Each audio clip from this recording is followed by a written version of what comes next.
saja. Formulasi daun inai, tak payah pening-pening, pelembap ke pengering ke tak payah. Kau shampoo je rambut kau, biarkan 10 ke 15 minit terus gelap. Terus gelap. Kau nak halal ke benda ni formulasi inai. Rambut beruban saja boleh pakai. Warna hitam boleh bertahan sampai rambut baru keluar. Ini boleh buat sembahyang. Warna melekat kat kulit tak melekat. Kau shampoo saja.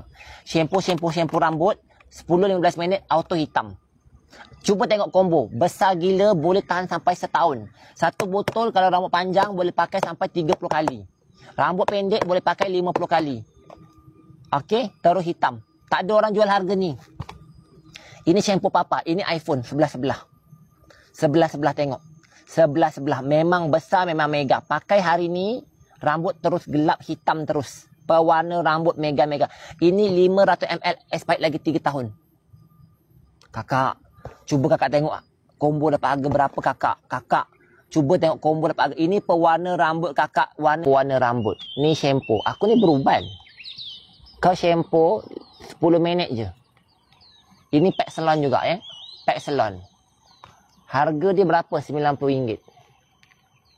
RM90. Papa nak bagi RM1. Ambil 2, papa bagi bawah 40. Besar ya? Besar. Besar sangat-sangat. Boleh pakai setahun. Siapa nak? Harga RM90. Aku nak bagi sedekah je ni pagi-pagi ni. Ini besar. 500 ml. Shampoo pakai 10 minit rambut hitam terus. Hitam saja papa ada. Besar. Nampak tak? Besar gila. Besar gila. 500 ml. Harga RM90. Papa bagi RM23. Ambil 2, bawah 40. Siapa nak? Kalau nak komen nak. Yang nak je. Kalau banyak orang komen nak, aku buka. Bukan kecil lah, tengok kepala papa. Besar. Korang ambil combo. Ini boleh bawa solat. Pakai 10 minit saja shampoo rambut auto hitam. Pewarna rambut. 10 minit saja ke 15 minit.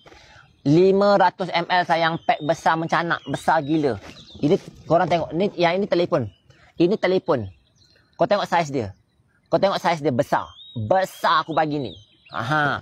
Ini rahsia kita. Kita ni siapa dapat memang jackpot. Ini papa cerita dengan korang. Orang lain jual ni paling murah RM89. Ambil combo papa bagi. Ambil combo. Combo murah gila papa bagi. Rambut papa putih tu sebenarnya, nampak tak? Papa apa putih je papa shampoo rambut. Shampoo auto gelap, nampak tak? Yo, papa punya keturunan memang cepat beruban.